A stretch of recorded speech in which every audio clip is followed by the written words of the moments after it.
Bom dia para quem é de bom dia, boa noite para quem é da boa noite, 93 para quem é de 93, paz profunda para quem é de paz profunda. E você está em mais um episódio do Boteco dos Illuminati. E hoje eu sei que você já veio com sede ao pote porque você leu Astrologia Védica e a gente não tinha entrevistado ninguém de Astrologia Védica ainda. E a gente já deu uma olhada nos slides e vai ser sensacional essa apresentação. E a gente está morrendo de vontade de começar, cara, de chamar o convidado para já falar. Cara, manja muito do assunto e hoje senta aí que vai ser um papo maravilhoso. Então, apresentando os integrantes do Boteco de hoje, do Projeto Mayhem, Rodrigo Elutarque. Salve, pessoal. Vamos aprender um pouco mais de astrologia, né? Do Pedra de Afiar, Paulo Jacobina. Fala, pessoal. Para debutar aqui a astrologia védica, nada como um grande professor sobre o tema, né? Diretamente do Morte Súbita. Na verdade, não é do Morte Súbita, ele é do enoquiano.com, mas está representando a Morte Súbita, que está com problemas técnicos de internet hoje. Ulisses Vassadi. Fala, galera. Bom, mais um assunto sobre astrologia e mais um assunto que eu não conheço. Curioso para saber o que é a tal da astrologia védica. Diretamente do Japão, Robson Belli. Ohayou gozaimasu, se você está aqui comigo, Konbawa, se você está no Brasil, quando estiver vendo isso à tarde em outro horário. Ulisses, o substituto do Morte Súbita, e eu aqui falando de enoquiano. Eu fiquei muito decepcionado ao saber do convidado uma informação, que a astrologia védica não tem nada a ver com os Vedas. Fiquei um pouco chateado, mas eu quero conhecer muito esse sistema astrológico. E hoje a gente também está com a galera do Conexão Pagã. Seja bem-vinda, Vanessa Lanaro. Salve, galera! Também estou super animada para aprender um pouquinho mais sobre essa astrologia védica, que ela é tão rica e tão complexa, né? E o brother, para finalizar a mesa, André Corrêa. Boa noite, pessoal. Prazer estar aqui ouvindo sobre astrologia védica. E eu quero fazer o tiratema. Na tropical eu sou touro, na sideral eu sou Áries. Eu quero saber onde que eu fico nessa daí, para ver em que bolinha que eu canto da próxima vez. Paulo Jacobina, por favor, leia o currículo do nosso convidado. Com o maior prazer.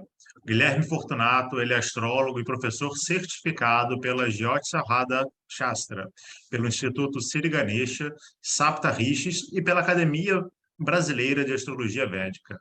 Há quase uma década ele vem estudando o Jyotisi e hoje compartilha esse conhecimento com seus clientes e alunos, sempre de uma maneira carismática e alegre e muito profunda, demonstrando como conhecer leis da natureza pode ser um fator chave em nosso processo espiritual.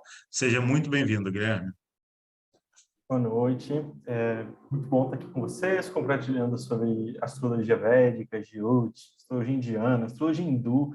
Nossa, acaba que isso é conhecido por tantos nomes aqui no Ocidente como um todo, né, no Brasil, enfim. E hoje a gente vai conversar, então, sobre isso que deixa muita gente curioso, né?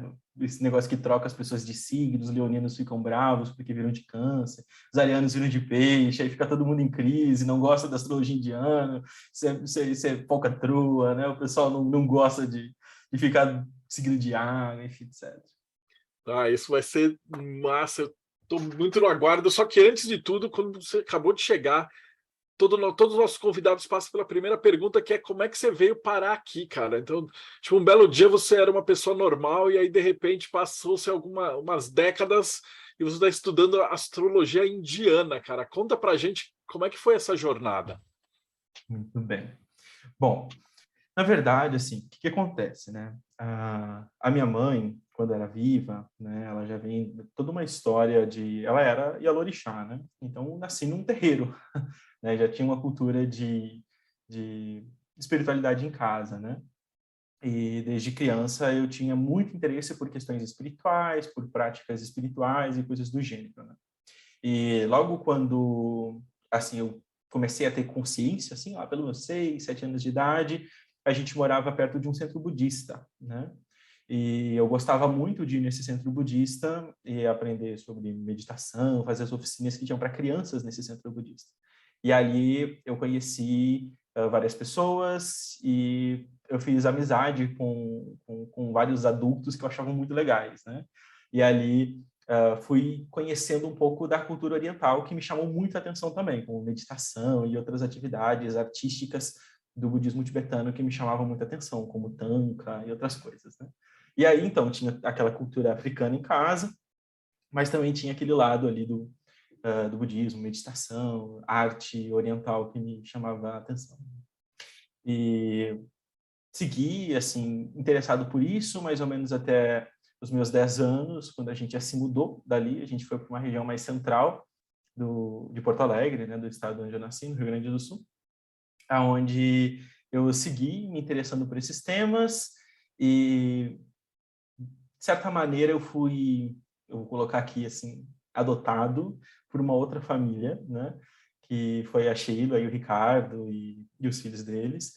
E a Sheila e o Ricardo tinham um estudo bastante desenvolvido de teosofia, e a Sheila, em especial, estudava profundamente astrologia védica, né? Ela era muito interessada em astrologia védica, mas isso eu já tinha uns 14 anos, eu acredito.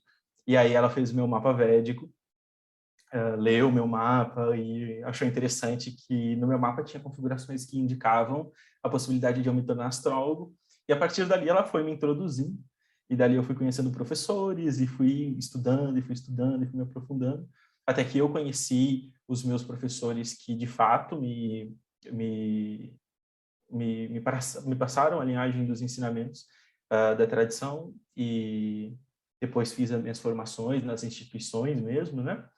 E depois segui dentro do caminho budista, e dentro do meu caminho budista, com os meus lamas, com os meus professores, também pude receber ensinamentos da astrologia no contexto budista vajrayana também, né? Então, assim, um super resumo é isso, mas se vocês quiserem contos mais específicos, também dá para contar, né? Porque, assim, é claro, aqui eu abri um leque de 1000 coisas, né? Dentro do que eu falei, dessas 1000 coisas, o que vocês ficaram curiosos?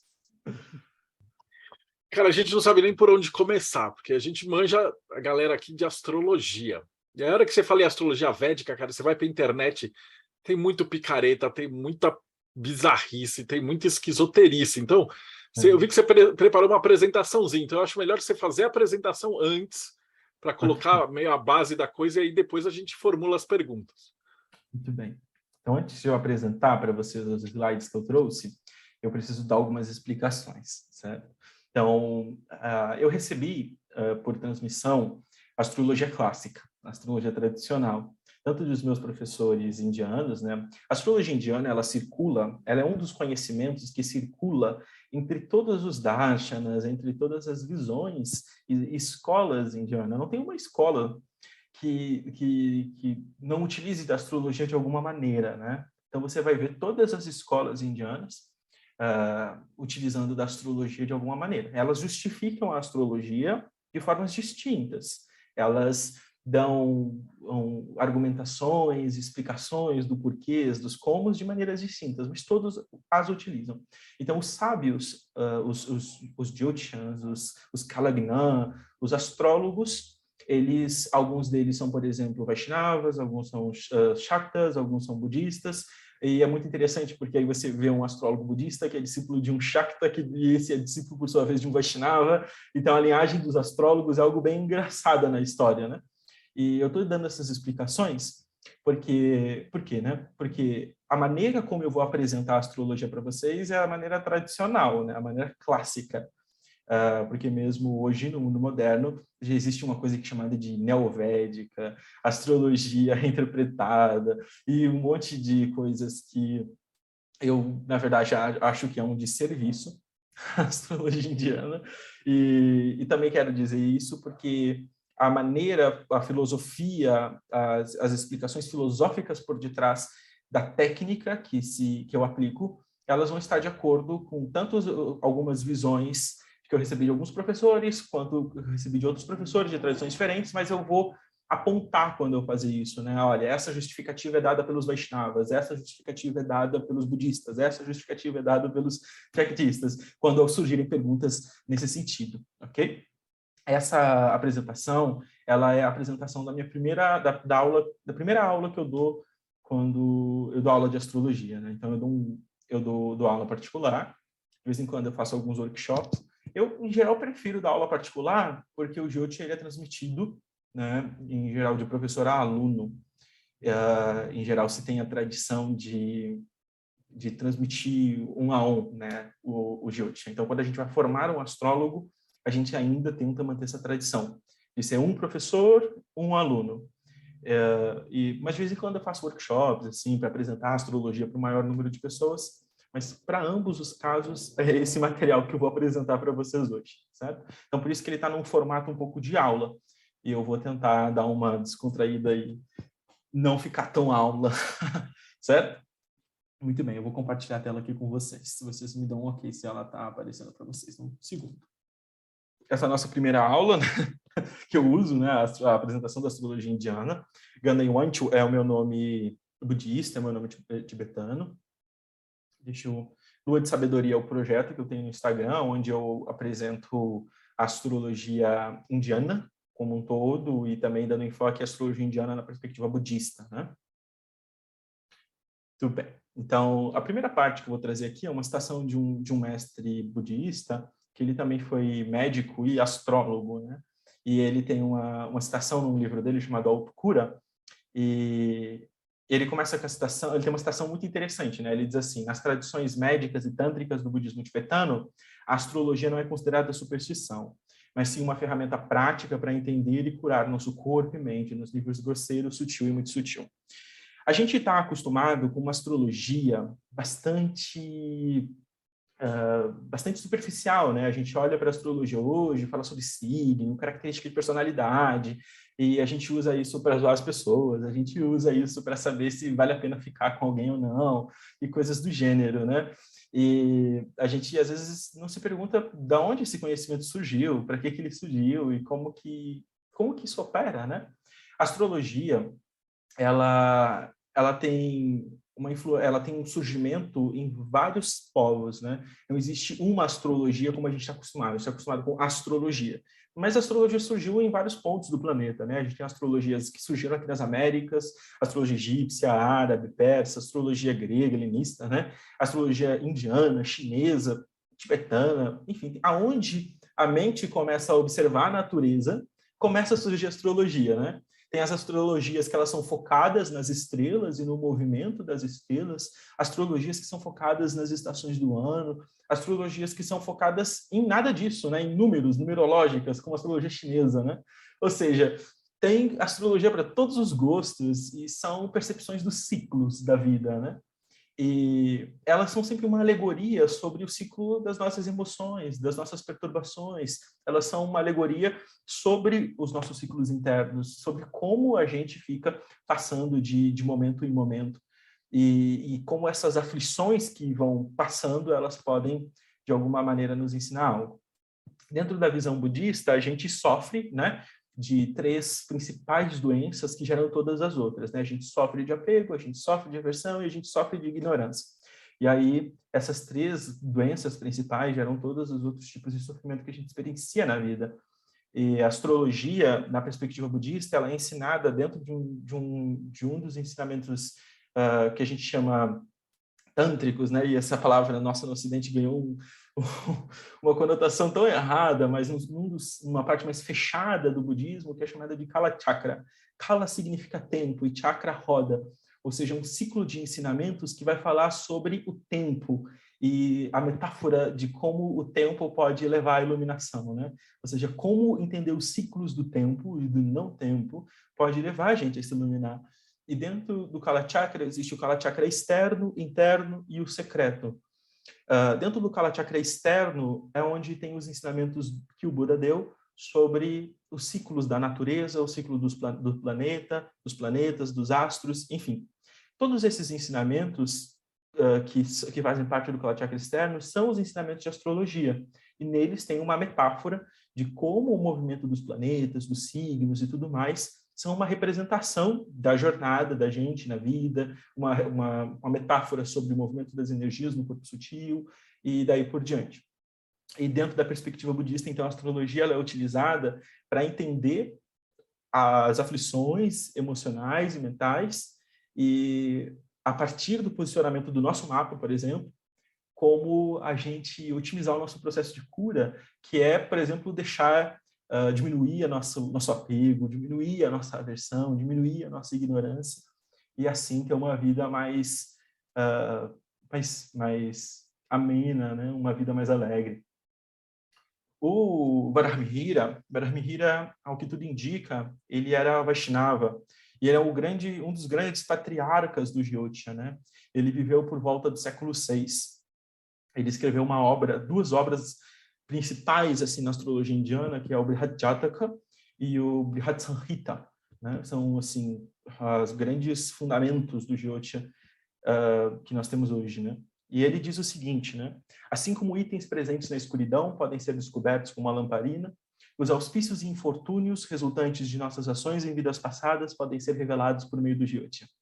E aqui, em cada frase que esses sábios, esses siddhas, eles trazem, elas são importantes de a gente refletir em cada palavra, na verdade, né? Eu não trouxe aqui o equivalente sânscrito, mas eu vou dar algumas explicações para vocês sobre essas frases aqui colocadas, né? Então, primeiro, Jyotisha, né, não se traduz como astrologia. Então é engraçado, né? Assim, o enunciado de hoje é vamos falar sobre astrologia, mas Jyotisha não significa astrologia, né? É engraçado isso, porque Jyotisha, né, Jyot, vem de luz, né? E esse Osha e Isha, ou o que seja, seria o estudo da luz, né? O estudo da luz. É engraçado isso, porque isso fala sobre você estudar aquilo que o olho percebe, né? É você estudar aquilo que você é capaz de perceber. Então, a astrologia, o Jyotisha, que os sábios estão falando, é você estudar a luz que é percebida nos céus, né? E os céus, por exemplo, o Varahamihira, o céu é o Kalapurusha, o céu é Vishnu para ele, né? O céu é o todo, ou seja, então, estudar a luz que emana do Kalapurusha, né? Do tempo personificado. Isso é algo fantástico, né? E existe uma citação no Brihad Parashara Shastra, que é um dos principais tratados da astrologia indiana, que é do sábio Parashara, onde ele diz assim, né? Aquele que é não nascido, aquele que é imanifesto, se manifestou na auspiciosa forma dos grahas, para destruir os asuras, sustentar os devas, para destruir... Ele é de Arnadam, não, ele é assim, ó. Aquele que é manifesto se manifestou na auspiciosa forma dos grahas. Ele é Jarnadan. Ele se manifestou dessa forma para destruir os asuras e sustentar os devas. Nessa citação, ele está colocando os grahas, que são os planetas, como uma manifestação, né? Jarnadan é uma das manifestações, é Vishnu, né? Vishnu, numa das suas formas do imanifesto, né? Para destruir os asuras e sustentar os devas, ou seja, os planetas seriam uma espécie de agentes, de destruidores das nossas imperfeições e sustentadores das nossas virtudes. É isso que Parashara está colocando nesse verso. E aqui, o que Varahamihira está colocando é que assim como a gente percebe coisas ocultas naquilo que é escuro, o Jyotisha revela aquilo que é obscuro no resultado das nossas ações, né? Então, as nossas ações, toda vez que a gente tem uma ação, né, toda vez que a gente faz algo, um karma, né? Karma significa literalmente ação, né? O problema é que algumas tradições espirituais do Ocidente ressignificaram a palavra karma. E aí a gente tem uma noção de karma no Ocidente completamente equivocada. Mas karma significa literalmente ação, né? E quando a gente comete uma ação, essa ação, ela gera impressões, né, no nosso contínuo mental, na nossa mente. É como se, quando você faz uma coisa, você cria, por exemplo, quando você faz um exercício físico, você cria uma memória muscular a longo prazo, né?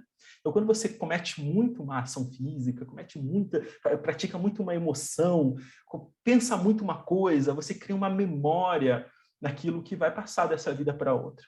Essa memória vai fazer com que você possa repetir essa mesma ação na vida seguinte, e na próxima vida, e na próxima vida.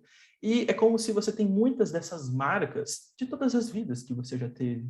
E o Jyotisha, ele pode ser uma luz jogada nessas marcas que você construiu, que você treinou ao longo de muitas vidas. E existem marcas que você treinou que são muito positivas, que você pode apenas fazer um esforcinho para ela se manifestar, E existem marcas que são extremamente negativas e que você deve colocar atenção nelas e enfraquecer aqueles músculos negativos, né? E que acabam fazendo você cometer ações que vão criar mais sofrimento, né? De ações negativas surgem sofrimento, de ações positivas surgem felicidade. Essa é uma noção básica da maior parte das escolas indianas. Então, um dos pensamentos centrais do que Varahamihira está colocando é que o Jyotisha, ele revela uma coisa que é chamada de Prarabdha Karma. Prarabdha significa aquilo que amadureceu, Karma seria ação, ou seja, é o resultado que amadureceu nessa vida das ações da vida passada. Então, para os astrólogos em geral, existem 4 tipos de karma que a gente tem, né? Ou seja, existe aquilo que é chamado de Sanchita Karma, Prarabdha Karma, Agama Karma e Kriyamana Karma. Mas aí isso é a segunda aula do curso. Então, vamos para o próximo slide. Só para falar o que significa, né? Sanchita Karma significa karma acumulado, ou seja, é o compêndio de karma que você tem e que não se manifesta tudo de uma vez só, né? Isso não é possível. A Prarabdha é o karma que se manifestou, que amadureceu, o karma que você tem nessa vida. Kriyamana Karma é o karma que você está criando para a vida seguinte ou para o momento seguinte. E Agama Karma é o karma que você cria por causa do desejo. Mas tem muitos milímetros nisso tudo e por isso que tem uma aula só para isso, só para esses 4 tipos de karma, etc. Né? Então aqui tem só uma definição do Jyotisha, né? Que significa luz, ou também tem uma derivação da palavra Jyoti, que pode significar corpo celeste em específico. E aí a gente pode entender Jyotisha como o estudo das luzes ou dos corpos celestes, dos ciclos dos corpos celestes. Né? A gente vai ver que, historicamente, é incorreto falar sobre astrologia védica. Né? Então, o nosso colega falou lá no começo do spoiler que eu dei, quando a gente estava conversando antes de começar, que nos Vedas não tem nada sobre astrologia védica, né? Sobre astrologia. Eu preciso deixar isso muito claro, né? Porque senão vão fazer hate contra mim, né? Porque tem muitos astrólogos védicos no Brasil e que defendem essa ideia de que nos Vedas está a astrologia védica, a astrologia mais antiga do mundo. E assim, a gente pode fazer, então, já que o pessoal está falando sobre Vedas e sobre tradição, a gente pode fazer um debate clássico, né? É só marcar, a gente senta e faz o debate seguindo a regra dos Brahmanas ou a regra da escola que você quiser seguir, mas eu mostro que não tem, né, de fato, nos Vedas nenhuma instrução sobre astrologia. O que tem nos Vedas são muitos hinos e muitos mitos de deuses que foram aproveitados pelos astrólogos, certo? Então, por exemplo, você vai ter muitos hinos dedicados a Shukra Deva, né? E depois, quando os indianos descobrem o planeta Vênus, eles associam ao deus Shukra, né? E aí pegam todos aqueles hinos que foram criados em homenagem a Shukradeva e aproveitam aqui para o planeta Vênus, certo? Mas não é que os Vedas estão falando sobre astrologia, eles estão contando a história dos deuses, né? Não tem uma instrução sobre astrologia lá, né? Então não dá para você dizer que os Vedas estão ensinando astrologia, não tem instrução sobre astrologia lá. Mas se algum astrólogo se sentir incomodado, a gente faz um debate clássico, e se eu perder, eu me converto à tradição do astrólogo. Muito bem. Vamos seguir aqui. O Jyotisha, né, é o nome original, então, disso que é conhecido popularmente por astrologia védica, né? E ele é um sistema astrológico que ele teve seu surgimento entre os ários hindus, né? E os seus primeiros registros históricos, eles são datados... Existe uma briga, né, acadêmica se esse texto que eu vou falar agora, se ele é de 1600 ou se ele é de 1800. E alguns historiadores vão colocar em datas no meio disso, que é o texto Vedanga Jyotisha. Esse texto, ele é de um sábio chamado Lagada, né? Lagada Rishi. Esse sábio, ele sistematiza a noção de calendários, né? E aí a gente vê que a astrologia não faz parte dos Vedas, porque o que acontece? Quando o período védico começa a declinar, o entendimento sobre os Vedas começa a declinar. E aí surgem o que são chamados de Vedangas, né? Surge lá Jyotisha Vedanga, Kalpa Vedanga e os outros demais Vedangas. Vedanga significa são o Veda, é um membro do Veda, ou o Veda auxiliar. Seriam conhecimentos que ajudariam a você compreender os Vedas. Seriam conhecimentos auxiliares na compreensão dos Vedas. Porque o próprio conhecimento dos Vedas da época já estava declinando. E aí surge esse texto, chamado Vedanga Jyotia, que é um manual onde se enumerou os signos efetivamente indianos, que são os asterismos, ou as nakshatras, que são os signos lunares, que são 27 ou 28, dependendo do sistema de cálculos. E se enumerou o trânsito do Sol e da Lua por esses nakshatras. E a partir disso se criou os calendários solares e os calendários lunares. E aí se começou a criar todos aquelas noções de tempos auspiciosos, tempos inauspiciosos, começou a criar-se toda uma noção sobre o tempo e a influência do tempo. A partir disso começa a surgir aqueles festivais, por exemplo, o nascimento de Krishna, o nascimento de Ganesha Chaturthi, e daí por diante, né? O Navaratri, que a gente teve aí alguns dias. Acho que ontem foi o último dia de Navaratri, ou hoje? Agora já estou perdido. Mas teve o Navaratri, o Diwali, enfim, são rituais que são feitos de acordo específico com o trânsito do Sol e da Lua, nessas que são as 27 mansões da Lua, as 27 nakshatras, que são os verdadeiros signos indianos, né? Os 12 signos entram na Índia posteriormente, algo que eu já vou falar. Então, isso é a astrologia indiana original, que surge lá por 1600 a 1800 a.C., antes da Era Comum. E o que acontece é o quê? Esse texto, esse conhecimento, surge primeiro para trazer para sistematizar calendários, noção de tempo, etc. Segundo, para ajudar na compreensão dos Vedas, certo? Então, essa é a astrologia indiana, vamos dizer assim, mais raiz possível. E ela servia apenas como muhurta, como uma astrologia eletiva, ou seja, para eleger tempo auspicioso, tempo inauspicioso. Não tinha uma astrologia natal, não tinha prashna, não tinha astrologia horária, né? Era apenas astrologia eletiva, né? E aí o que acontece? E aí os gregos começam a influenciar os indianos. Eita, como assim? Né?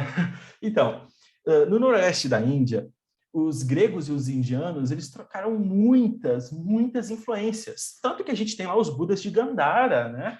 É uma das provas irrefutáveis disso, né? A gente tem um texto chamado Yavana Jataka. Yavana, em sânscrito, significa estrangeiro, mas estrangeiro, especificamente o grego, né? Especificamente o grego, é o Yavana. E a gente tem Yavana Jataka. Jataka significa astrologia natal, ou horóscopo. Ou seja, seria a astrologia natal dos gregos. Esse texto é um texto grego que foi traduzido para o sânscrito no século II, certo? Que chegou na Índia e começou a influenciar, né, os indianos na época. Esse texto ele foi atribuído primeiro a Satyacharya, depois foi atribuído a um outro astrólogo, mas no próprio texto ele fala ali sobre ser um texto grego, etc. Né? E o título dele é um texto que o próprio título revela a fonte dele. O problema é que, no começo, os indianos foram alterando o texto, que é uma tradição de ir adicionando versos no texto. Então, o texto que nós temos hoje tem muito mais versos do que o primeiro texto que chegou lá, né? E aí começa todo um desenvolvimento da astrologia natal, que a gente chama de Jataka, astrologia horária, que vai se desenvolver, que é o Prashna, a astrologia mundana, mundial, que é o Samhita, vai começar a se desenvolver a partir ali do século I, século II em diante. Mas a astrologia vai ganhar assim, os seus grandes destaques a partir do século VI, é quando ela vai, de fato, ganhar poder e vai começar a ter muitas obras, muitos textos, muitos eruditos escrevendo sobre, né?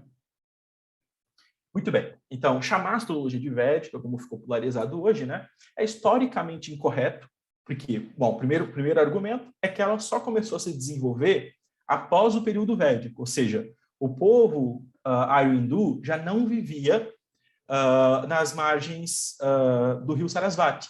O rio Sarasvati já tinha lá sofrido as suas alterações e eles já tinham migrado para o rio Ganges. Então já não era mais era védica. E segundo, eles não se guiavam pelos Vedas para estudar sua astrologia. Eles se guiavam primeiro por obras que chegaram do estrangeiro, né? Vamos falar assim, que chegaram de fora, com base naquilo que eles já conheciam sobre astrologia, mas que era eletiva, e aí sim depois modificaram os conceitos, e aí sim começaram a desenvolver um novo sistema, mas com influências de fora, né? Muito bem. Agora, o que aconteceu? Tinha conhecimento que veio dos gregos, conhecimento persa, conhecimento egípcio, né? E as provas são irrefutáveis quando a gente pega, por exemplo, existe uma técnica que é chamada na astrologia indiana de Drekana. Essa técnica Drekana não é uma palavra que tem origem no sânscrito.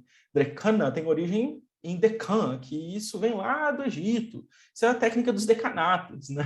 Na verdade, é usar os decanatos como os egípcios usavam.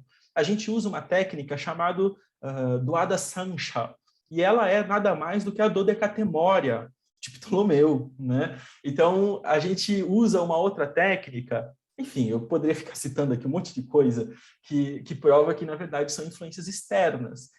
E eu entendo quando o indiano ele vai dizer assim, não, mas a astrologia indiana é a mais antiga, porque eles sofreram muito com a colonização e eles precisam afirmar sua cultura. E isso é algo natural, né? Agora, o problema é brasileiro entrar nessa onda, né? E ficar pirado com isso. Assim, entender um povo defendendo sua cultura faz parte. Mas muito bem, então a gente tinha ali um caldeirão de culturas fervilhando ali, e precisava de uma organização. Até porque o negócio da Índia não era ficar lendo horóscopo, o negócio da Índia era meditar, era fazer puja, era debates filosóficos, né? Não era ficar lendo horóscopo, o negócio da Índia, né?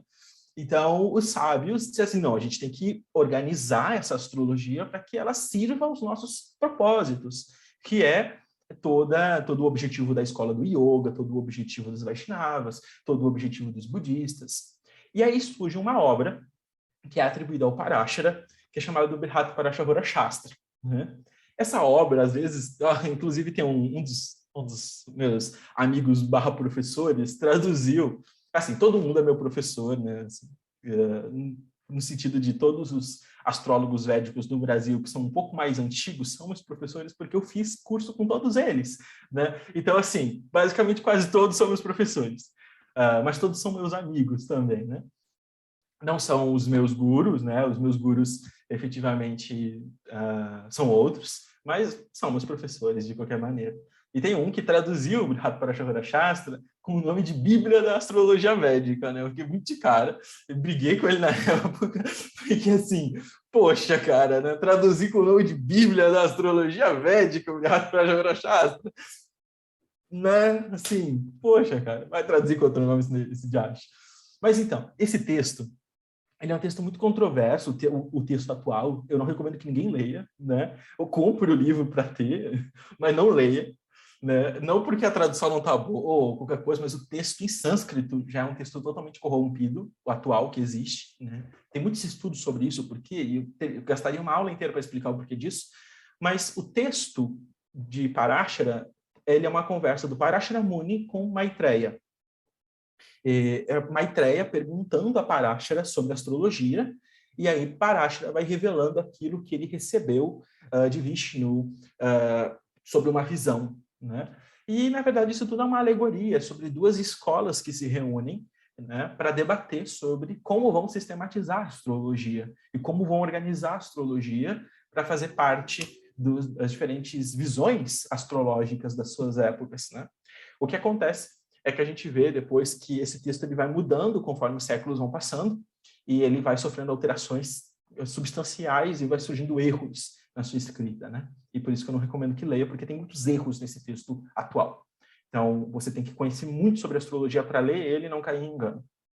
Mas nessa época, com esse texto, ele sistematizou a astrologia em 3 skandhas, em 3 sessões de estudo que um astrólogo deveria conhecer para estudar astrologia e ter êxito, para conseguir ser um astrólogo de fato, né? Para ser um Kalagnam, conhecedor do tempo, né? Eu tenho até vergonha de dizer que sou astrólogo védico, porque, assim, perto dos rishis do passado, que eles eram conhecedores do tempo, né? Olha só que título mais grandioso, né? Hoje em dia, a gente é leitor de horóscopo, né? Perto dos sábios do passado. Tem uma técnica antiga, eu aprendi um pouco dessa técnica com os meus professores. Eles mediam a velocidade dos planetas usando os dedos da mão, né? Tinha uma técnica que eles usavam os dedos da mão. Eles calculavam a distância entre estrelas durante o dia, a distância das estrelas à noite, com base na sombra que o Sol provocava no instrumento que eles botavam no chão, com o danda. E, enfim, então os caras eram muito sábios, muito sábios. Eles tinham um conhecimento e uma conexão com a natureza muito profunda. E eles criaram, então, esses 3 sessões de estudo. A primeira é chamada de Siddhanta.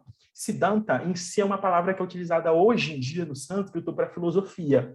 Mas, na época, Siddhanta era utilizada para os cálculos matemáticos e as observações astronômicas, Ganita e Gola, porque é a parte mais profunda da astrologia para os astrólogos antigos, né? Para eles, não importava se você sabia interpretar ou não sabia, que se dane o significado de Marte. Se você não sabe encontrar Marte no céu, ou não sabe dizer onde Marte estava 10 anos atrás, o que interessa se você sabe o significado de Marte, né? Então, a parte mais profunda do conhecimento astrológico e os maiores segredos dos astrólogos eram as fórmulas astrológicas, e por isso se chamava de Siddhanta. Hoje a gente tem aplicativo, a gente tem um monte de coisa aí que fazem com que a gente seja astrólogos. Em geral, a maior parte dos astrólogos não sabe calcular o ascendente, né? Assim, onde é que está o ascendente? Não sei, deixa eu usar o aplicativo. Isso é vergonhoso, né?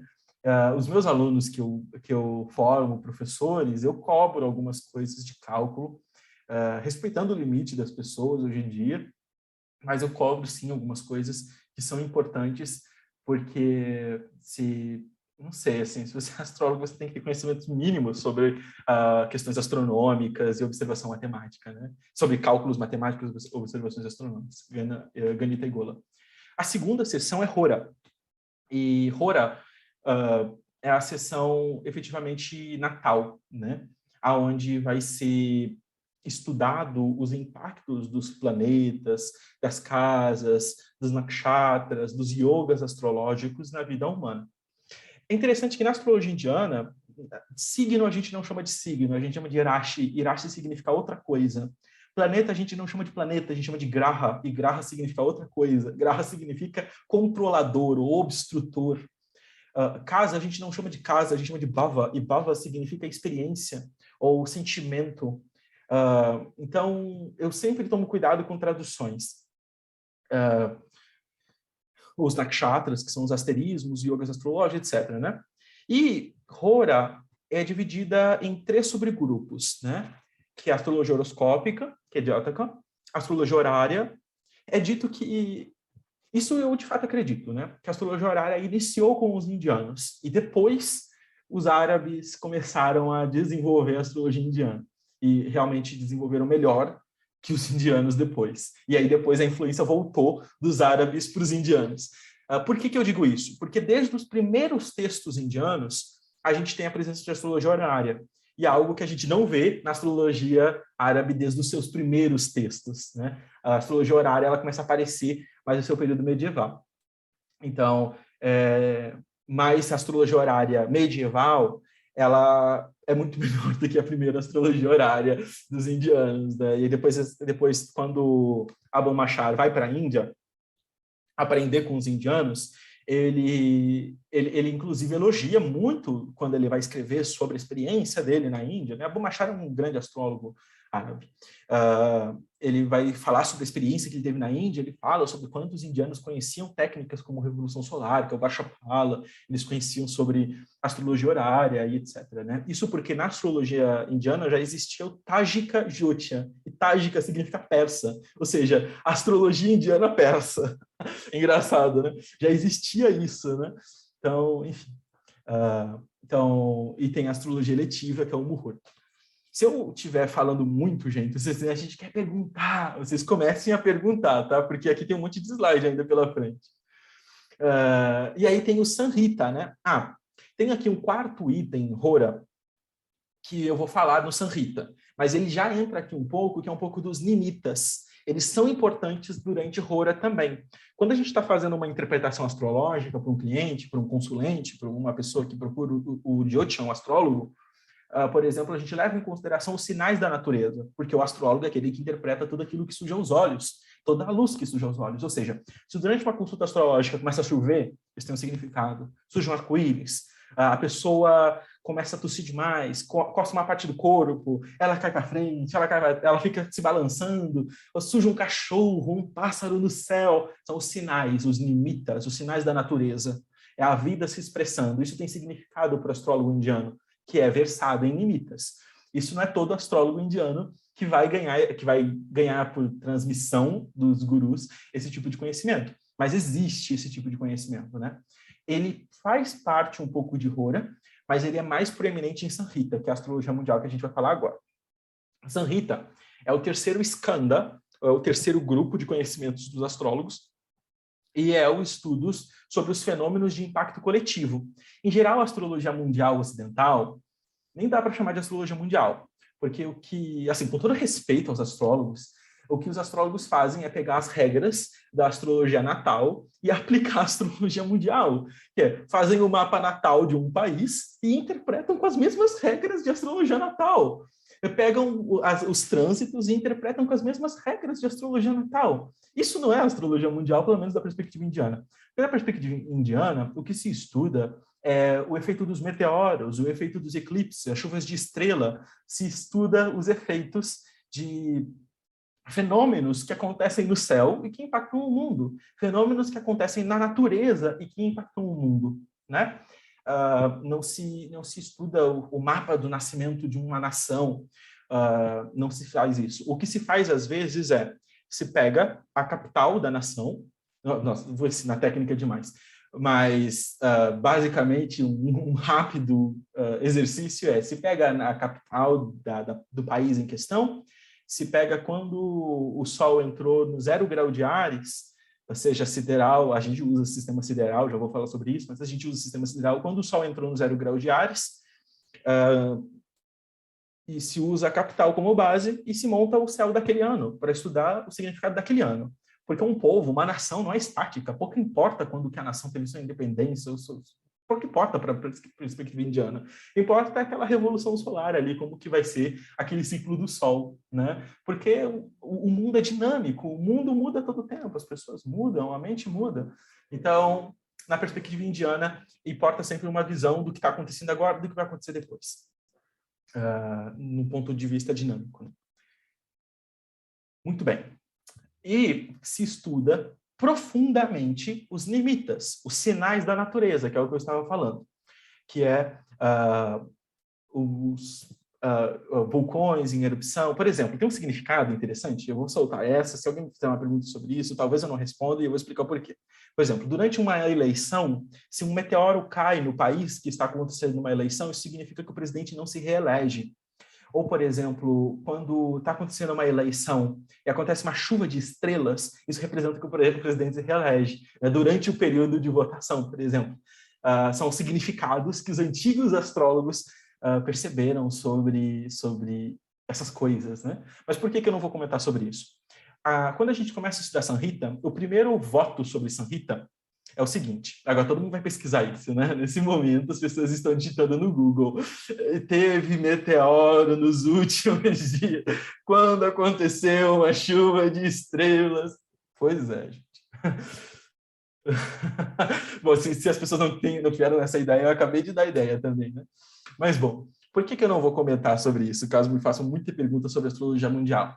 Quando a gente começa a estudar astrologia mundial, o primeiro voto que a gente faz é se abster de lucros dentro da astrologia, né? Então, a gente deixa de atender profissionalmente como astrólogos e a gente não revela as nossas previsões com o intuito de se promover, com o intuito de angariar clientes. Então, isso é um voto de sannyasa. Geralmente, os astrólogos que se tornam astrólogos de astrologia preditiva a nível mundial, eles se tornam yogis, eles se tornam renunciantes no exato momento que eles passam a fazer previsões mundiais, certo?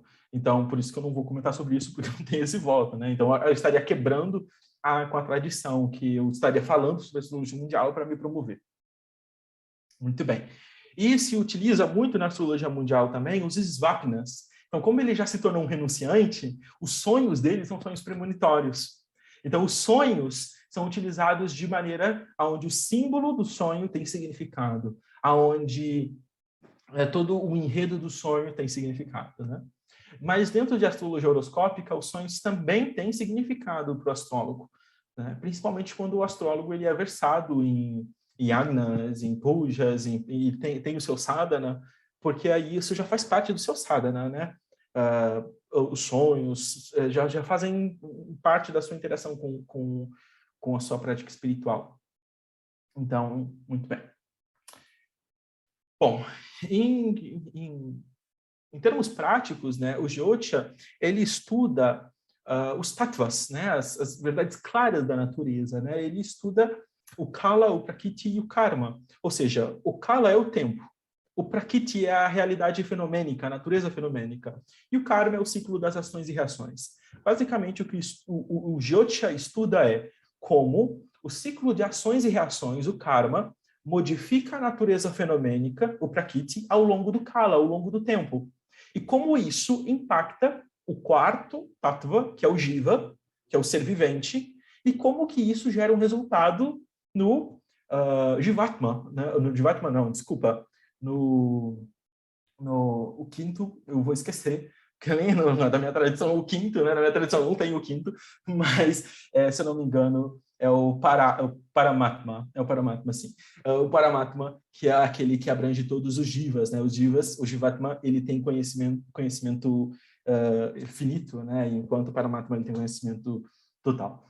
Então, o Jyotisha, ele é um estudo dinâmico de como as nossas ações e reações estão modificando a natureza ao longo do tempo, porque o astrólogo indiano, ele é reconhecido como aquele que vai fazer previsões, né? Ele, claro, ele vai falar sobre o passado, mas com apenas um apoio, porque o papel do astrólogo é orientar sobre o futuro.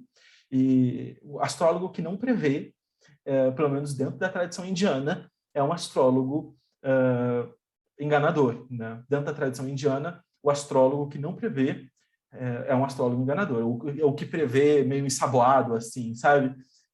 Vai ser um ano bom. Bom para quê, né? Daí a pessoa se ferra, não, foi bom para aprender, né? Poxa, né? Que previsão mais ensaboada essa, né? Vamos fazer previsão direito, gente. Pelo menos, sei lá, né? Muito bem. Então, basicamente, o astrólogo ele vai estudar esses três tattvas, essas três verdades claras e observáveis, né? Então, essa parte que eu falei bastante. Aqui são alguns textos, mas isso eu entro mais com os alunos, daí eu falo das referências que a gente usa no curso. E aí, bom, então existe um aforismo que vem lá do Yajurveda, né? Onde diz Yat Pindetat Brahmande. E aqui tem uma tradução muito minha, assim, né? Se vocês pegarem o sânscrito, traduzirem, vai dizer isso, mas não dizendo exatamente com essas palavras, mas eu gosto de traduzir da seguinte maneira: o que há no macrocosmo está também presente no microcosmo. E no Kala Chakra Tantra, ele tem, eu acho que no primeiro capítulo dele, ele tem uma frase dizendo: aquilo que há no mundo externo, há no mundo interno. E isso faz parte do hermetismo, isso faz parte de todas as tradições. Toda tradição séria vai perceber isso, né? Isso é uma verdade clara da natureza. Então, isso nos lembra que tudo aquilo que vai ocorrer em nossa esfera também encontra ressonância em outras esferas de existência. E dessa forma, a gente pode entender que existe uma analogia entre os movimentos do céu e os eventos na Terra, né?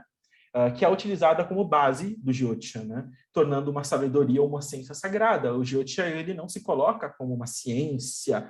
Na verdade, os astrólogos, a gente nem acredita que os planetas nos influenciam, né? Quando a gente vai entrar na metafísica, no conhecimento filosófico da coisa, não são os planetas que nos influenciam. Não tem nenhuma influência vibracional, quântica, energética dos planetas. Eles são apenas uma metáfora dos movimentos das nossas emoções. Não tem nada lá fora que nos influencia aqui dentro. Lá fora tem movimentos que são semelhantes aos movimentos que acontecem aqui dentro. Essa é a metáfora, né? E você conhecendo os movimentos da natureza, você pode conhecer os seus e modificar os seus. Olha que fantástico, porque os yogis, eles chegam a um nível tão grande de treinamento da mente que não importa em que signo o raio da lua esteja, né? A lua pode ficar trocando de signo à vontade, que a mente deles permanece estável, a mente deles permanece serena. E esse é o nosso objetivo. Nosso objetivo é fazer com que o astrólogo erre a previsão, mas também o astrólogo não pode usar isso como pretexto para errar a previsão, né? Então, que o astrólogo acerte a previsão do não yogi, né? E que o yogi nem precise procurar o astrólogo, né? Que ele seja um yogi, né? E não precise estar procurando o astrólogo. Mas, então, basicamente, o que eu estou querendo dizer é que a astrologia indiana, basicamente, ela é essencialmente holística, né? Que surgiu da observação dos ciclos precisos da natureza. Bom, e dessa observação dos ciclos precisos da natureza, a gente entra no debate do sideral, tropical, astronômico, é preciso, não é preciso, ah, mas eu sou de um signo, no outro é outro signo. Que diacho é isso? Bom, primeiro, os 12 signos, eles surgiram lá com os babilônios, né? E os 12 signos, eles ficaram muito famosos no mundo, né? Muito interessante como isso influenciou o inconsciente, né? E como a gente é tão ligado a esse simbolismo. E, de fato, a astrologia védica, a astrologia indiana, utiliza o sistema sideral. Só que no seu início, a astrologia indiana, não existia diferença entre a astrologia grega e a astrologia indiana, porque não existia diferença entre zodíaco sideral e tropical. Isso começa a ter diferença a partir de Ptolomeu. A partir de Ptolomeu, que começa a ter diferença entre zodíaco sideral e tropical. Basicamente, zodíaco sideral e zodíaco tropical ou a gente vai considerar o recuo dos equinócios, do ponto vernal nos equinócios, ou a gente não vai considerar. Ptolomeu ensinou uma fórmula de você calcular o zodíaco, onde ele ignora o recuo do equinócio do ponto vernal. E ele ignora porque na sua época, isso é um astrólogo indiano falando, tá, gente? Porque na sua época, o ponto vernal, ou seja, o 0 grau de Áries, coincidia com o equinócio. Na época de Ptolomeu isso acontecia. E aí a fórmula que Ptolomeu ensinou é uma fórmula abreviada. E aí, como tem um período da história onde a astrologia grega tem ali uma triste história ali, a gente começa ali, tem todo um período obscuro depois, e enfim, quando o pessoal vai ler esses textos de novo, eles pegam um conhecimento meio pela metade e passam a replicar uma fórmula errada, né? Bem, esse é o que, em teoria, Guilherme Fontes, vozes da minha cabeça, o que eu interpretei do que eu estudei, né? Assim, abalizado por quem? Abalizado pelas minhas neuroses, pela minha loucura. Mas não é isso que os astrólogos gregos vão dizer. Os astrólogos vão ter toda a teoria deles do porquê que tem que usar, os astrolhenistas e ocidentais, porquê que tem que usar sistema tropical. Muitos usam o sistema tropical e nem sabem o que é sistema tropical. Porém, sistema tropical é basicamente entender que os signos, eles são as estações do ano. E sistema sideral é compreender que os signos, eles vão ser as estrelas, e que as estrelas, elas não são fixas, elas estão em movimento. Você tem que calcular esse recuo do equinócio, todo um paranauê louco aqui, que se eu começar a explicar, vai dar um trabalho, porque mesmo os indianos começam a brigar entre si, porque tem milhões de formas de calcular isso. Aí tem a Ayanunsha Lahiri, Galacti, aí tem a Ayanunsha disso, Raman, não sei o que lá. Nossa, uma briga sem sentido. E ainda vem os astrônomos dizer, galera, vocês estão tudo maluco porque os signos não têm 30 graus, Escorpião tem 6 graus, tem um signo de Ofilcos lá, vocês são tudo louco na real. Então, vamos lá, vamos aos porquê das coisas. Muito bem. Meu pai era marceneiro, é marceneiro até hoje, né? Só que hoje ele trabalha com montar móveis já pronto, né? E quando eu era criança, eu ia montar móveis com meu pai. E ele montava móveis, né? Não vou fazer propaganda para empresa nenhuma, mas ele montava móveis para uma empresa de móveis planejado. E quando eu chegava nas casas, tinha que cortar as madeiras, tudo. Quem comprou móvel, quem tem móveis planejados nessas casas, sabe como funciona. E sempre, né, a gente às vezes pegava umas casas assim, que as paredes eram fora do prumo, né, paredes tortas, mal feitas. E isso dá um problema muito grande na hora de montar móveis. Por quê? Porque quando você montar os móveis nessas paredes, você tem dois problemas. Se você montar os móveis corretamente, eles vão ficar com as prateleiras tortas, as portas vão ficar abrindo, né? Ou você corrige a parede, ou você vai ter que fazer um armário torto, porém funcional. Certo? A astrologia é um armário torto funcional. Os astrólogos do passado, eles sabiam que os signos não tinham 30 graus.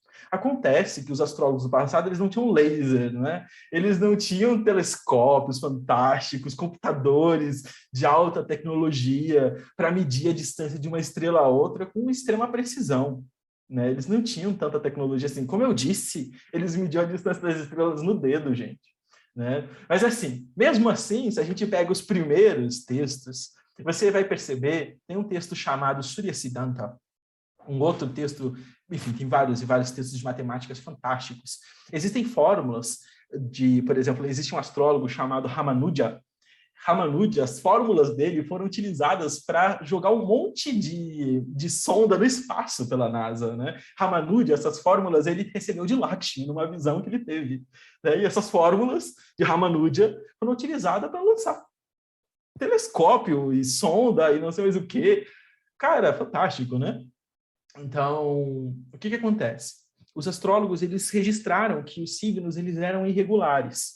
Isso faz parte do conhecimento dos astrólogos, porém, eles não tinham como medir exatamente como era essa irregularidade. E eles resolveram arredondar os signos todos para 30 graus. E o jeito que eles arrumaram para lidar com essa imprecisão dos signos foram criando técnicas onde eles dividiam os signos em partes menores. Aí tem os decanatos, aí tem, por exemplo, a dodecatemória, que vai pegar o signo, que é um pedação do céu, e vai dividir aquele pedação do céu em várias partes para analisar melhor o efeito de cada parte. Pronto, aí se resolve o problema, né? Então não precisa ficar brigando, mas Virgem tem 44 graus e não sei o quê, né? Dentro de Libra tem signo de Virgem também, né? Que é a dodecatemória de Virgem, o Dodashancha de Virgem, o Navansha de Virgem, Drecana de... Enfim, que você quiser usar de técnica. Acontece que não é o João do ano de 2022 que descobriu a roda agora na internet e que vai refutar 2000 anos de astrologia no mínimo, né? Quer dizer, poxa, cara, né? Estudou 2 horas de astrologia no Google e vai refutar toda uma tradição gigante? Não sei.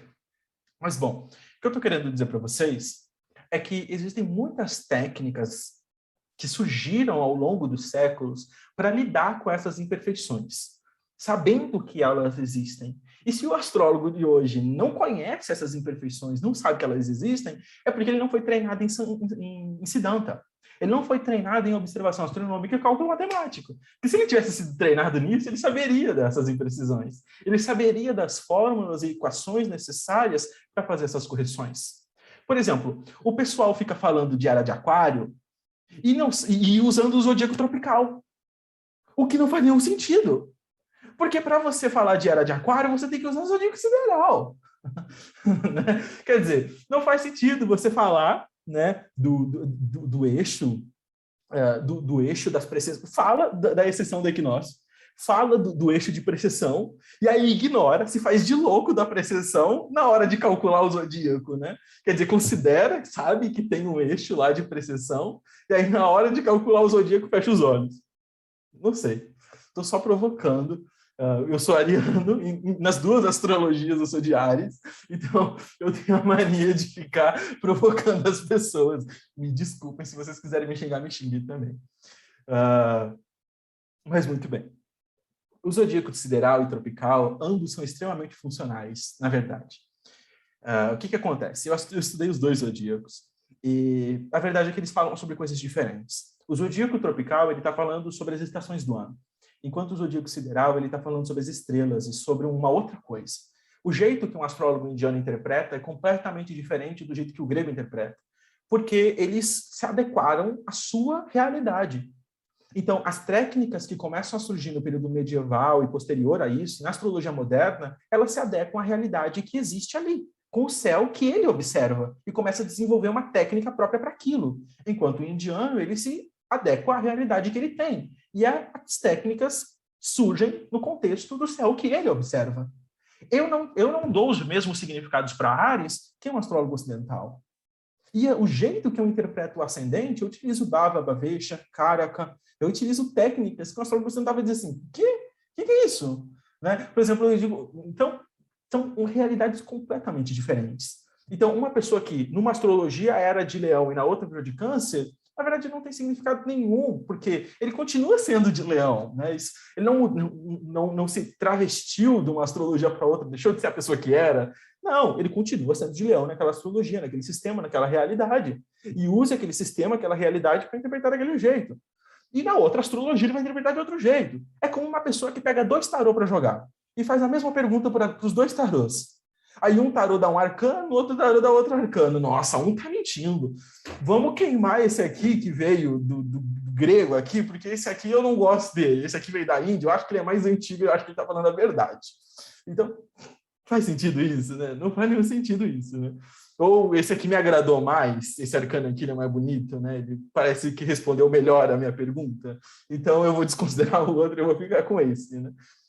Não sei, né? Para mim não faz muito sentido anular uma astrologia e simplesmente desvalidar todo o sistema porque você não concorda com o método de cálculo daquele sistema. A gente tem que considerar tudo aquilo que se desenvolveu naquele sistema, com a realidade que aquele sistema tinha disponível. Quando a gente, por exemplo, quando eu converso com amigos meus que estudam astrologia tradicional, que estudam astrologia medieval e ocidental, eles são astrólogos completamente competentes e extremamente eruditos. É claro que hoje em dia a gente tem astrólogos de Facebook que não dá para levar a sério, né? Mas existem pessoas muito bem treinadas na astrologia grega, na astrologia ocidental e mesmo na astrologia moderna e que, caramba, os caras manjam muito e acertam previsões também, né? Se não acertassem previsões, então aí a gente poderia contestar a prática por completo. Muito bem. Eu já vou finalizar aqui e aí eu vou abrir para perguntas, né? Então, a astrologia védica, ela vai ser um sistema completo de interpretação da interdependência dos fenômenos, de como os fenômenos, eles interdependentemente se relacionam, se influenciam e se modificam, né? E capaz de gerar na gente profundas reflexões sobre a influência do tempo na vida, as marcas kármicas impressas no nosso contínuo mental, smriti, kleshas, etc. E, através do estudo de um mapa natal, vai ser possível identificar características individuais e as tendências de acontecimentos, né? Fazer previsões do que vai acontecer, essas previsões, elas são muito importantes a gente entender uma coisa.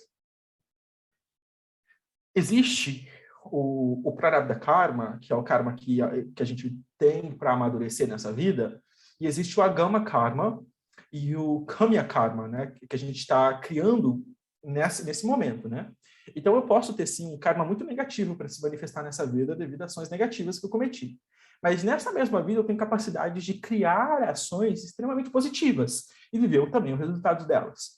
E, de certa maneira, isso também está impresso, isso também está indicado no meu mapa como eu posso criar essas ações positivas, ou em que direção eu posso criar elas, ou mais ou menos em que contexto. Né? E isso é o papel do astrólogo, é demonstrar qual o melhor caminho seguir, onde você pode acertar também, né? Para você não continuar errando, né? Assim, esse caminho você vai acertar mais, né?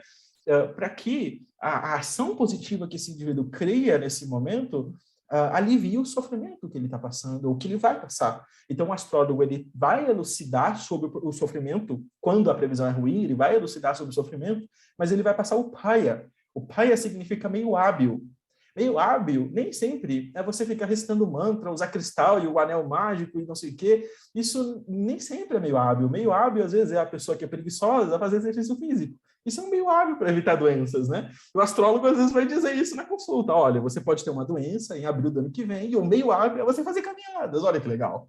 Ah, mas eu quero um mantra. Não, o mantra vai fazer você ficar em casa sem fazer nada. O meio hábil é caminhar. Né? Então, isso pode acontecer numa consulta astrológica, por exemplo. Né? Meios hábeis, atividades que você pode fazer com o seu corpo, com a sua palavra ou com a sua mente, para você lidar com karmas negativos ou positivos que podem se manifestar. Por exemplo, pode ser uma previsão super benéfica.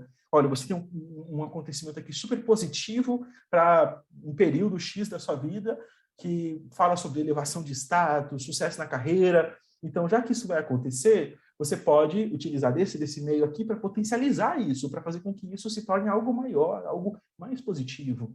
O astrólogo ele não é um adivinho. Uma consulta astrológica que funciona da seguinte maneira, onde você chega, o astrólogo diz, você pensa assim, você fala assim, você vive assim, você tem essa característica, você tem aquela característica, e por mais que ele acerte todas as palavras, Se a consulta só é isso, ela não serve de nada. Muito bem, você encontrou uma pessoa que sabe tudo sobre você. Parabéns, terminou a consulta. Tchau. O que isso muda na sua vida? Nada. Você tem um fofoqueiro sobre você agora. Né? O que isso mudou na sua vida? Você conhece alguém que sabe tudo sobre você. Olha que maravilha. Economizou anos de terapia, talvez porque ele sabe sobre você. Né? O astrólogo, ele é um consultor. Ele, com base nesse grande conhecimento sobre você, e com base na experiência que ele tem da vida, com as suas experiências meditativas, com base na sua experiência da realidade, ele, junto com você, vai pensar numa solução para os seus problemas. Né? No sentido de, junto com você, ele vai pensar sobre as questões que você tem, com esse conhecimento profundo que a astrologia está mostrando ali. Certo? Muito bem, rapidamente, existem ali alguns subsistemas de Jyotisha, né? Brigu Nandinadi, Yavana, Parashara, Jainini e outras, né? Bom, aí aqui eu não vou entrar aqui, né? Que é elegibilidade para se tornar um astrólogo. Mas, desculpa se eu me empolguei demais e falei mal demais de alguns sistemas, me perdoem, mas é isso, agora a gente debate. Eu tenho uma pergunta. Esses dias atrás, eu até assisti uma live no canal do pessoal da Conexão Pagã, e eles entrevistaram um astrólogo sideral. E você comentou a respeito que nessa astrologia tem a questão da astrologia horária. Como é que é feito a astrologia horária, sendo que vocês usam o sistema sideral? Porque a minha questão para o outro astrólogo foi, ela interfere nas horas, assim como nos signos? Ele disse que sim, mas que não sabia calcular isso. Como é feito isso? Muito bem. Então, assim, o zodíaco sideral, ele é você considerar a precessão dos equinócios, né? Ou seja, quando acontece o equinócio, ali pelo dia 20, 21 de março, teoricamente, a gente teria o Sol entrando no grau zero de Áries, teoricamente. Isso era o que acontecia na época de Ptolomeu, quando Ptolomeu escreveu lá o seu tratado, escreveu as fórmulas de calcular o zodíaco.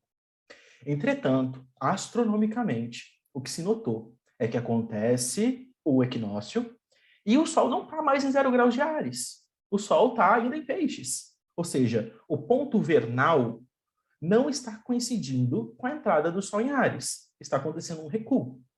Certo?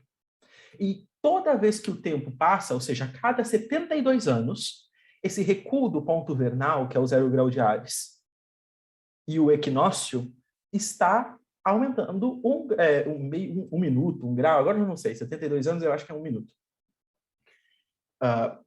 Ao ponto de que daqui a 2.500, 400, não sei quantos anos, a gente vai ter toda uma volta, a gente vai ter o ponto vernal passando para o signo de Aquário, certo?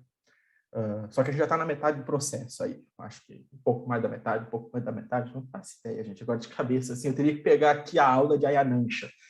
Ayanansha é a distância do ponto vernal para os 0 graus de Áries. Muito bem. Ou seja, a partir disso, a partir dessa distância, a gente vai calcular o zodíaco sideral, certo? Então, a gente vai verificar, peraí, quando o Sol vai entrar em 0 graus de Áries, então? Isso acontece hoje em dia, no dia 13, 14 de abril. O Sol vai entrar efetivamente no grau zero de Áries. Essa distância, então, do equinócio para o grau zero de Áries, dá em torno de 24 graus. Dá em torno de 24, 25 graus. Ok? Muito bem. Só que a gente não faz esse cálculo para cada mapa hoje em dia. Por quê? Porque a gente tem softwares de astrologia que calculam isso a todo segundo, a todo milésimo de segundo, certo? Você seleciona lá, zodíaco sideral, pronto. Está lá o zodíaco sideral calculado. Mesmo dentro do zodíaco sideral, existem algumas visões diferentes de como você deve calcular o zodíaco sideral. Por quê? Porque a constelação de Áries é uma constelação apagada. Você não consegue enxergar o grau zero de Áries. O grau zero de Áries, mesmo com os telescópios melhores, você não consegue enxergar ele. Porque você não sabe dizer, isso aqui é o grau zero de Áries. Não tem uma estrela lá. Alguns astrólogos teorizaram que você deve calcular o grau zero de Áries a partir da estrela Spica, que ela, teoricamente, ficaria no grau zero de Libra. Então, o grau zero de Libra é o oposto ao grau zero de Áries. Então, quando o Sol ficasse oposto a Espica, aí a gente teria entrada em 0 graus de Áries. Porém, com o tempo, você descobriu que Espica não fica a 0 graus de Libra. Então, percebem as brigas aí, os debates que surgiram ao longo da história? Muito bem. Então, você disse, não, a gente tem que calcular com base no centro galáctico, que é lá em Sagitário. Então, a gente vai medir, e aí por diante, mas daí os signos não têm tamanhos iguais, e, enfim. O que se utiliza como padrão na Índia é o sistema chamado Lahiri. Lahiri é o nome do astrólogo, né? É super assim, né? Eu descobri um método e eu vou botar o meu nome no método. Né? É o método Lahiri, que é calcular por meio de Espica mesmo, né? Aí ele corrigiu o Espica, botando Espica no lugar que é 29, alguma coisa de Virgem, e aí se utiliza isso para os calendários padrões da Índia e para o sistema astrológico também. É um método que praticamente se utiliza hoje em dia. Quando a gente vai usar praxe na astrologia horária, então a gente vai utilizar os softwares, a gente vai deixar os softwares configurados no sistema sideral, e a gente vai, no momento que calcular o mapa horário, considerar o zodíaco sideral.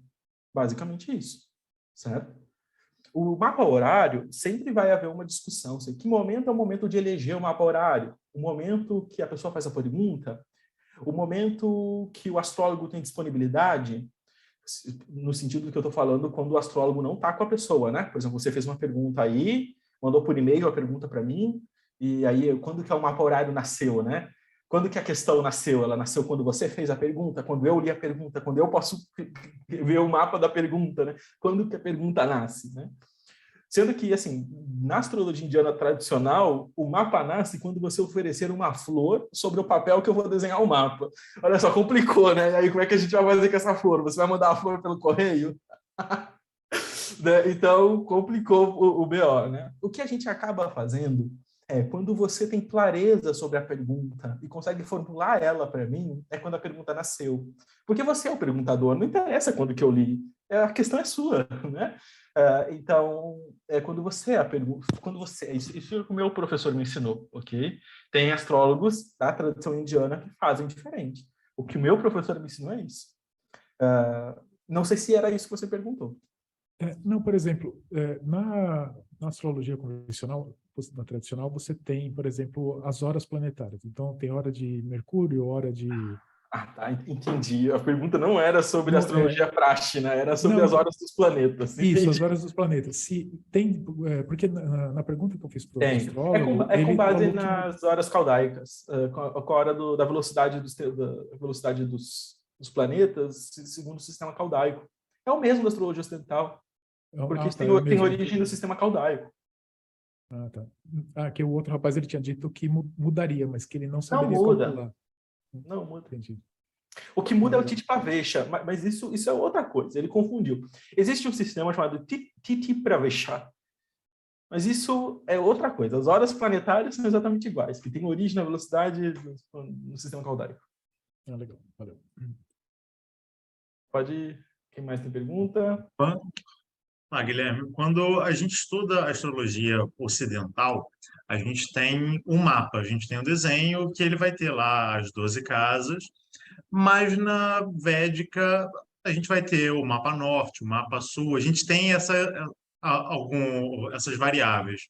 Você pode explicar para a gente, de maneira bem resumida, quando é que você aplica um, quando é que você aplica o outro, se você aplica os dois ao mesmo tempo, se você aplica vários ao mesmo tempo, como é que funciona isso, por favor? Era a pergunta que eu ia fazer. Eu pedi para você mostrar um mapa para a gente. Ok. Bom, primeiro vamos lá. Assim, mapa norte, mapa sul, mapa leste, oeste, parece até a geografia, né? Mas assim, o que acontece? Existem tradições de representar graficamente o mapa. Isso não quer dizer que são mapas distintos. São tradições de mandalas, de você demonstrar o mapa graficamente, você desenhar a mandala. Então, no norte da Índia, se desenha de um jeito, no sul da Índia se desenha do outro, no leste de um jeito, no oeste de outro. Do jeito do leste e do oeste, são assim, eles se sentiram excluídos, novamente, fontes, vozes da minha cabeça, né, assim, abalizado pela minha loucura. Se sentiram excluídos e quiseram fazer os seus, porque em todos os textos clássicos, o que aparece ou é do norte ou é do sul. E aí, em algum momento da história, apareceu o leste, apareceu o oeste, assim, meio que, sei lá, para fazer, sei lá. uma harmonização ali no negócio, né? Mas o sistema do Sul, ao que tudo indica, é o sistema original da Índia, e o sistema do Norte é uma influência do período medieval, da astrologia do período medieval que influenciou os indianos. Quando que se utiliza cada um? Preferência do astrólogo. Eu vou demonstrar aqui, eu vou dar exemplos para vocês. Deixa eu abrir aqui o software e demonstrar aqui para vocês. Só um minutinho. Mapa do momento atual. Ó, inclusive é uma horária, então. Né? Deixa eu só mudar de tela para mostrar os dois principais. Então, a gente tem os dois principais aqui. À esquerda, aqui onde está meu mouse, a gente tem o modelo do sul da Índia. Que à direita, aqui, a gente tem o modelo do norte da Índia. Ok? Então, no modelo do sul da Índia, ele gira em sentido horário. E o que são fixos são os signos. Ou seja, em todos os modelos que você vê, aqui onde está meu mouse vai ser o signo de Áries.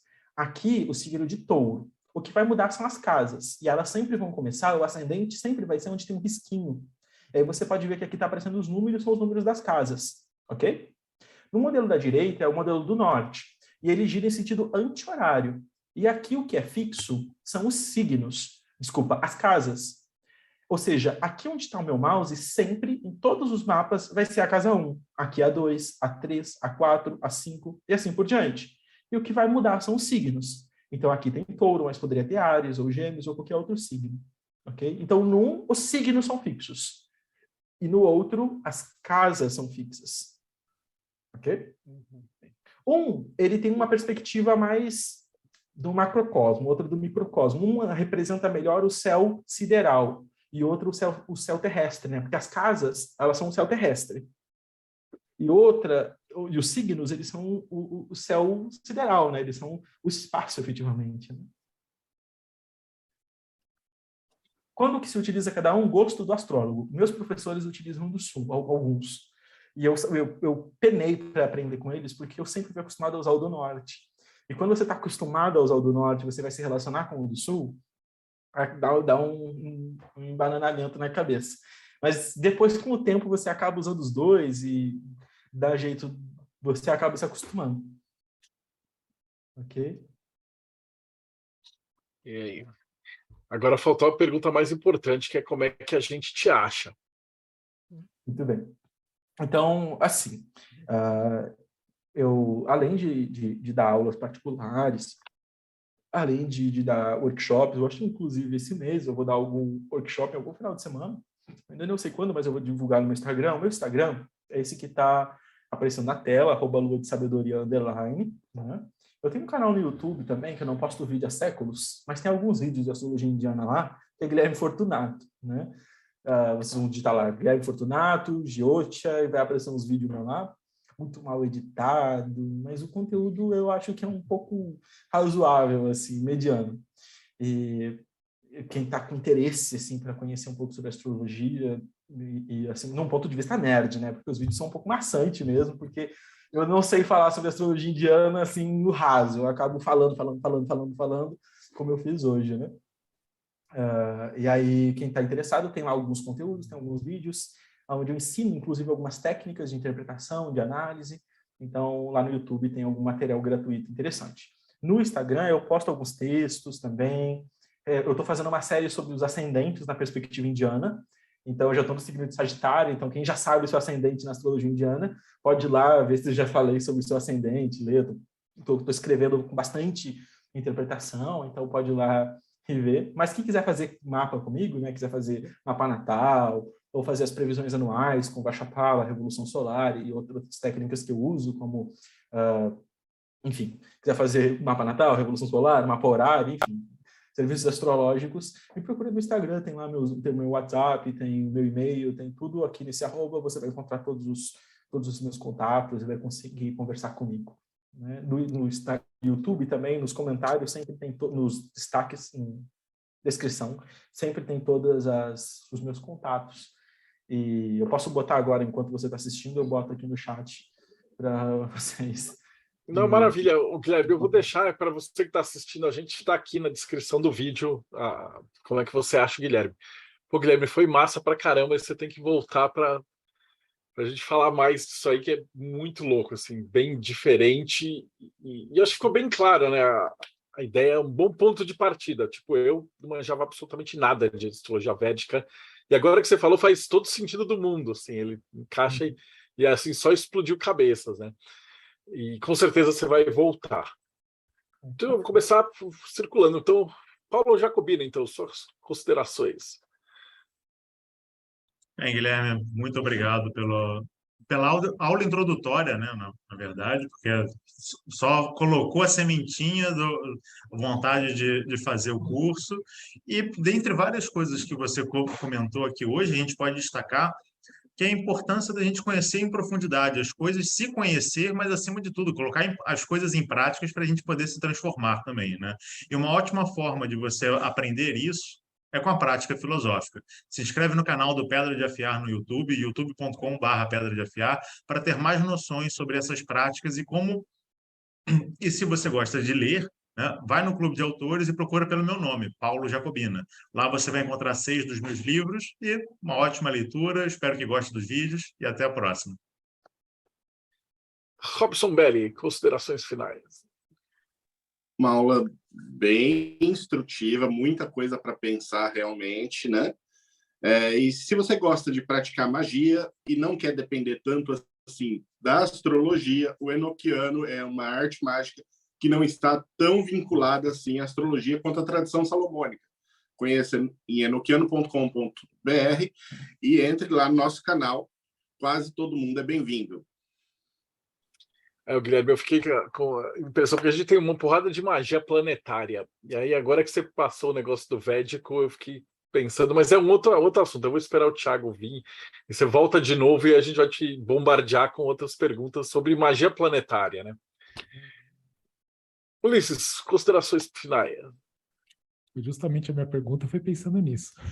Eu vi que a hora que você perguntou, eu já falei assim, putz, e aí a hora que a gente pega aquele lamen do Grola, que você tem as correlações do tarô e tal, porque, Guilherme, você aqui chegou, é um assunto novo. Que a galera aqui já conhece a astrologia tradicional de frente, de costas, de tarô, de etc. E a védica é um negócio que fica aquela coisa que é tchan, né? Você olha e fala assim, putz, é um alien que entrou. E hoje você desmistificou muito pra gente. Então, acho que esse vídeo vai ser aquele tipo de vídeo que a galera vai assistir várias vezes, até pegar e aprender, cara. E foi muito importante mesmo a tua presença. Bacana.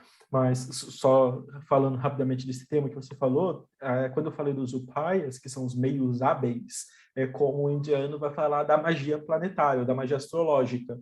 Os meios hábeis, por exemplo, na Índia tem um tratado chamado Lauktabi, que são basicamente a mandinga indiana, quando você, por exemplo, tem problemas ali com a casa 7, você casar com uma bananeira e fazer todo um ritual lá, uma macumbaria, para você vencer os problemas do casamento, tem isso. Mas, assim, isso é o mais supersticioso. Existe também, do ponto de vista mais profundo, né? Os mantras, as dikshas, as iniciações, existe os yantras, né? As mandalas e daí por diante. Então, existe muita coisa nesse sentido. E evocação de espírito planetário tem também? Os yagnas, Índia... os pujas. Então, os planetas, os grahas, eles têm os seus vários níveis de seres. Existem desde os demônios, que são representados pelos planetas, os seres mais diabólicos, até os mais divinos, os próprios deuses que são representados por aquele planeta. E através dos pujas, às vezes são pacificados esses espíritos, às vezes são exaltados, alguns têm isso sim. Maravilha, você já vai voltar aqui, não se preocupa não, cara, foi sensacional. Deixa eu ver onde é que eu tô aqui na minha janelinha. Vanessa Lanaro, considerações finais. Ou eu pulei você, Ulisses, desculpa, eu me empolguei. Me pulou. Mas, Guilherme, só para falar, rapaz, tem uma coisa que a gente admira muito aqui nos convidados, que é o brilho nos olhos e a empolgação com que ele fala sobre um tema. E aqui hoje você deu para ver esse brilho, esse carinho e esse aprofundamento que você tem no assunto, cara. Parabéns pela palestra, foi muito bacana. E aproveitando que o Thiago não está aqui, se você tem interesse em textos sobre astrologia ou qualquer outro assunto, procura o Morte Súbita, é um blog onde você tem mais de 10 mil textos falando sobre astrologia, vários tipos de astrologia, sobre magia, sobre ocultismo e de forma em geral. Acessa lá, mortesúbita.net. Agora sim, então, Conexão Pagã, Vanessa Lanaro. Nossa, Guilherme, foi uma aula incrível, foi realmente intenso, né? Eu conhecia pouquíssima coisa, já tinha lido alguma coisa, né? Pescado alguma coisa na internet. Tenho uma noção da astrologia sideral, então ali fiquei um pouco à vontade. E, nossa, parabéns, assim, pelo teu conhecimento, por tudo que você trouxe. E tem muito mais coisa aí, né? Foi muito interessante. Realmente, o que o Marcelo falou, explode mesmo a cabeça, né? E eu quero aqui convidar quem tiver interesse em aprender um pouquinho mais sobre bruxaria italiana. A gente tem um grupo no Telegram e a gente tem encontros semanais. A gente tem um grupo aberto e a gente faz esses encontros e a gente faz esses estudos de bruxaria italiana. Então, chama a gente lá no @Conexão Pagã e a gente faz esse estudo aí semanal e vai ser um prazer ter vocês aí com a gente. André Correia. Boa noite, Guilherme. Foi incrível. Eu comento que tem assuntos que eu sou muito ignorante e astrologia é um deles. Eu gosto quando acontece dessa forma, porque eu saio mais instigado a conhecer. E essa noite foi fantástico nesse sentido. Então, só tenho a agradecer mesmo. E continuando a fala da Vanessa, se você quer conhecer um pouquinho de bruxaria e paganismo, a Conexão Pagã tem lives todas as segundas-feiras às 21 horas e no canal, né, youtube.com/Conexão Pagã e também no Instagram @Conexão Pagã você encontra a gente com alguns textos e com alguns vídeos por lá também. Beijo para vocês, valeuzão. E por último, mas não menos importante, Rodrigo do Projeto Mayhem. O Projeto Mayhem é o responsável por organizar aqui a estrutura dos podcasts, né? Mas Olha, ele surgiu diferente. uma aula, um território novo, velhas certezas das antigas astrologias questionadas agora. Eu tenho muito que pensar.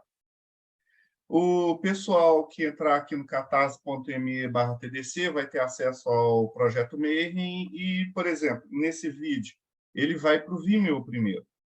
Então, o pessoal que está dentro do Projeto Mayhem, ele vai ter acesso à gravação antes de ir para o YouTube. O que eu vou fazer é pegar esse vídeo, já estou até avisando, vou rever ele, porque tem muita coisa que passou batido, que explodiu cabeça e agora já foi, eu vou querer estudar de novo, eu quero pesquisar mais sobre esse assunto. Nesse Projeto Mayhem, que você fizer parte, você vai ter acesso às revistas de hermetismo, com vários conteúdos, e gostaria de ver conteúdo de astrologia védica aqui. Seria bem interessante sobre esses negócios e toda essa coisa. Você tem grupos de Telegram, onde tem um pessoal bacana para te ajudar com todo tipo de coisa. Recomendo demais fazer parte do catarse.me/TDC. O Guilherme, essa revista a gente surgiu porque a gente entrevista muita gente legal. E aí esse pessoal tinha textos publicados e tal, mas esses textos ficavam perdidos em blogs. E aí você falava assim, pô, mas eu quero fazer uma referência, né? E aí você tinha que referenciar, né? www.blogspot.net/data. A gente falou, putz, vamos fazer um financiamento coletivo, então a galera, eles pagam por mês um valor irrisório, assim, 20, 30 reais. E aí a cada 3 meses a gente pega a galera do Morte Súbita, o Ulisses, o Robson, o Paulo, a galera produz material, os convidados mandam material, e a gente faz uma editoria. Todos esses materiais já estão disponíveis gratuitamente nos blogs de todo mundo que está aqui, né? A gente não ganha nada com isso. E aí, com essa grana, a gente faz a versão física. E aí o pessoal recebe em casa, bonitinho, os melhores textos daquele trimestre. E vai criando aí uma referência ocultista brasileira. Então, esse que é o Projeto Mayhem.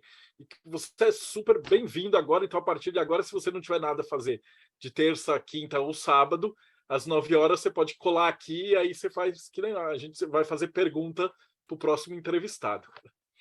Então, Guilherme, suas considerações finais. Obrigado por participar, por conhecer vocês. E eu vou participar, sim, de mais encontros, poder ajudar aí nas perguntas com o pessoal. E é isso, assim, Jyoti, astrologia indiana, é uma maneira de a gente refletir sobre a natureza, né? Eu acho que todas as formas e oportunidades que a gente tem sobre refletir a natureza, elas são importantes, né? E momentos que a gente possa parar a nossa vida, assim, para poder aprender com a natureza, aprender com os movimentos da natureza, eles devem ser aproveitados, né? O Giotia tem muito conteúdo disponível na internet, né? Tem muito conteúdo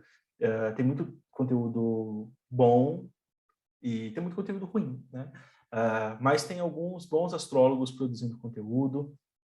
Eu recomendo bastante vocês pesquisarem por um astrólogo chamado Kane Rao, um astrólogo chamado B.V. Raman, e tem um texto clássico da astrologia, desses que eu citei hoje, o Brihatyataka. Eu traduzi ele para o português, ele está à venda na Amazon, por um preço lá irrisório.